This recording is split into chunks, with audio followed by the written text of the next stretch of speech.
So here we are in Linton Golf Club, getting ready for the Divided de Free Irish Open, and today I'm joined by DERMOT GILLEECE. DERMOT, thanks for joining us. DERMOT, how did the Divided de Free Irish Open come to Linton? How did it end up coming here? Well, it was essentially to do with Paul McGinley being appointed host for this year in succession to Rory McIlroy. As we're aware, Rory hosted the Irish Open in 2015, 16, 17 and 18, and then they decided, the European Tour decided then that the other Irish leading players would take their turn, and this is Paul's turn. Now from the outset, Paul's idea was that he saw two courses mainly as the leading candidates in his view, Portmarnock being the obvious one, and he looked down here at Linton as a possibility maybe. Yeah. Now it didn't take him long to discover that Portmarnock was simply a non-runner because of its single gender policy. The European Tour couldn't countenance the idea of a tour event, certainly not the Irish Open, at such a golf course. He came down here in July, late July 2017. Now, as we know, 2017 was the anniversary, 125th anniversary of the founding of this great golf club.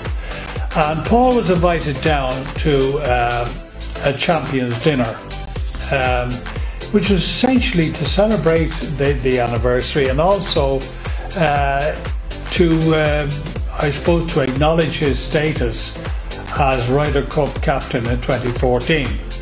So he came down here, and there was to be a champions dinner, and this is when I say champions dinner, this had to do with South of Ireland champions over the years. Yeah. Obviously living ones, and Paul won it in 1991. So he came down here, and on the Monday, the champions dinner was that evening. This is the Monday after the South.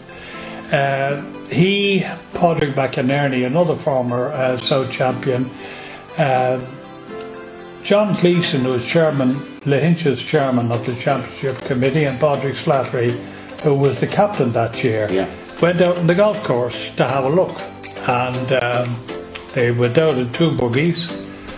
McGinley saw for the first time the huge changes that had been wrought on the course by the architect Martin Hawtrey over a 3-year period from about 1999, 2000, 2001, 2000, actually went into 4 years, at a cost I think, I reckon about 3 million.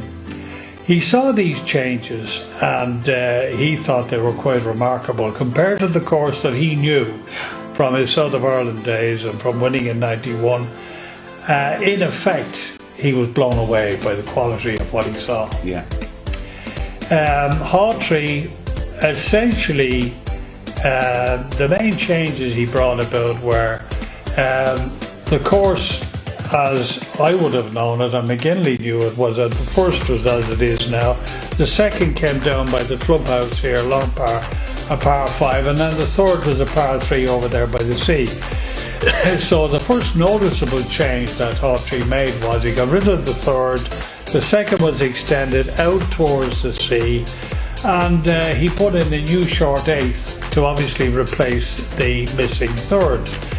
But more importantly, Linton, there were serious changes made throughout the layout to improve it without changing, shall we say, the quirky character of the course as it was originally conceived. I mean, when I say quirky, you have holes crossing each other, like the fourth as it is now, and the sixth crossing the 18th fairway. This is something that you don't see nowadays on most courses. I suppose for the obvious reason that litigation would be a prime consideration for top architects nowadays. They would be afraid if somebody walked into a stray golf ball, the club would be sued for serious money. But Linton managed to maintain the original integrity of the course as I suppose, well, it was originally done by old Tom Morris, but I suppose as we know it, it was done by the great Alistair Mackenzie in the late 1920s. And that's the course that Hawtrey wanted to revive, wanted to turn back to. The bottom line is McGinley loved what he saw and immediately thought to himself, this is the answer. He put it to the European tour. They sent the men over here, Simon Ellis, the other key members of their championship committee, tournament committee, and the decision was made. Yeah, and the course itself, it's a real challenge. As you say, McKinley won it in 1991. Clark won it in 1990. Harrington won it, or was runner-up in the south in 92. To Jody Flanagan, yeah. And then he won the close here. Harrington won the close here in 1995. Now, Graham McDowell also won the South here. So you have our four leading golfers, with the exception of Shane Lowry, winning championships here. I think it adds a lovely flavour to the whole week, you know, that the leading Irishmen have already triumphed here at this great venue. But I think more importantly, Linton, it emphasises, they say that great courses deliver great champions. Now, there have been a lot of South of Ireland champions that you wouldn't say were great champions, but these particular players matured into great professionals, winners of major championships, and that has to be seen as a tremendous reflection on what we have here. Yeah. Well, what sort of person's game do you think suits Lahinch? Is it a driver's course? Is it a find the fairway course like the Ryder Cup course in Paris was? You know, what sort of what are the keys to success here? Well, it's placement of the tee shot is critical around here, because you're going to get wind. Incidentally, and I'd like to tell you that it's been reduced from a par 72 to a par 70 because they've reduced the long second and the long fourth from par 5s to par 4s. So you actually have two very strong par 4s now instead of two par 5s, which is going to make it a hell of a test, I think. Players are going to miss greens here, so the short game is going to be critical.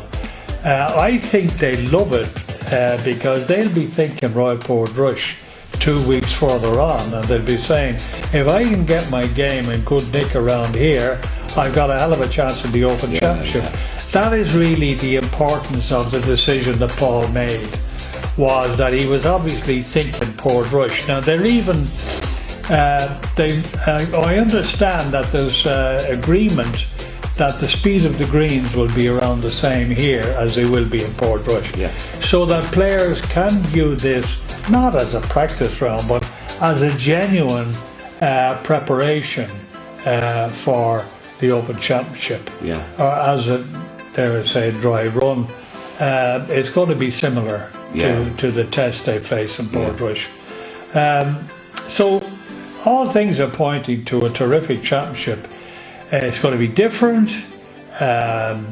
Nothing of that nature has ever been staged around here before, you know, so it's exciting. Yeah. So we expect the famous Munster crowd to come out in force and support the championship, but only less than 3 hours from Dublin. We expect a lot of people from Leinster coming down to see so many great golfing stars. You know, Lahinch, it's a small, sleepy seaside village. How's it going to cope with what's coming? Yeah, it's amazing what can be done actually with very careful planning, Linton. I mean, I was down here about 6 weeks ago, and I was taken through the entire plan for Championship Week. And the first thing that has to be said is that they're looking upon this as a Clare event, a West Clare event, I suppose, but certainly an event to really promote the western part of this county. They've never had anything of this size down here before. They want to be sure that it's done right, because they see a tremendous payoff in terms of tourism down here down the line. if they do it right. And the indications are that they will do it right, because the council, the Gardaí, all of the local authorities, as you would expect, have come foursquare behind it. Now, how is everybody going to fit in here? Well, for a start, you won't be driving your car up to the clubhouse door, and that's for sure. What they've done is they're going to operate a park and ride system. In other words, everybody will drive down the Ina Road from Ennis, and then they'll turn off from Milltown Malbay. You won't go near Ennis Simon and the famous corner up there, which would be rather tricky to negotiate in heavy traffic. You won't be going down that route. You'll be heading for Milltown Malbay, and you'll be bussed in from there. Yeah. Now, obviously, players and officials will drive in. They'll have their own parking areas, but the town itself will be basically traffic free, which will mean that people will have the freedom to ramble around the whole area and really savour the delights of what you described as a sleepy seaside town. It won't be sleepy that week. Yeah. I think it's going to be a real eye-opener, I think, for people, certainly for those who haven't been down in this part of the world before. And what's so great about this part of the world? What's great about it is the people, and funnily enough, Ireland has always sold tourism on the basis of its people, and the West Clare people are, dare I say, a law unto themselves. They have their own quirky approach to life. If you talk about mañana, they say that down here they're liable to say, we don't have any words down here to convey that sense of urgency. And generally it's an easygoing spot, but at the same time people down here are very, very aware of business and its importance to the area and to the community here. For instance, the council have given grants to householders and to the holders of publicans and various other shops to upgrade their premises. In other words, they've been given grants to paint and clean up and generally tidy up the whole area, so that it looks at its best for the visitor. And you'll find that the people themselves down here will be, as they might say in France, en fête. They'll be fully prepared to enjoy the week, and more importantly to make sure their visitors enjoy the week. Yeah, so there's some great players that have already committed to playing in the Dubai Duty Free Irish Open. We've Lee Westwood, obviously the Irish guys, Tommy Fleetwood, earlier on today, the postman, Ian Poulter, and hopefully one or two more surprises along the way. What do you think of the field itself? I mean, it's really shaping up nicely, isn't it? It is. And it's not finished yet. I imagine that Paul has one or two names up his sleeve that he's going to spring in the next month or so. It's very difficult nowadays. I mean, there's so many demands on players, but there's no doubt that last year was something of a disappointment in terms of the field. I think Paul was very aware of that. He's conscious that players will be looking at world ranking points, and because of that, the higher the quality of the field, the better the player you're going to attract.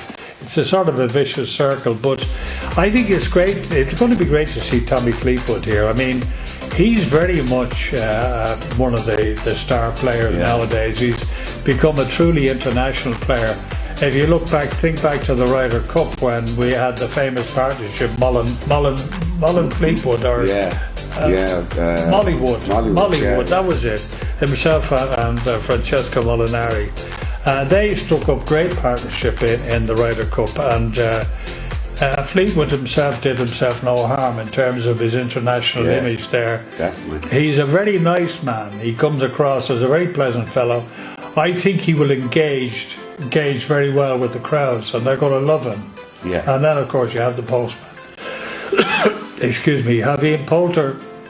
It amazed me when I heard it that it's been several years since Poulter played in the Irish Open. But he's going to be a tremendous attraction because he's a player with true star quality. Yeah. Again, mainly based on his Ryder Cup record, which is tremendous, as you know. Yeah. That's the reason they call him the postman, because he always delivers. When let's hope he delivers in the Irish Open this year. Yeah. So obviously tickets still available for all the practice days and for all the playing days. Simply just log on to the EuropeanTour.com. Dermot, as always, a pleasure. Thanks very much indeed for joining us today.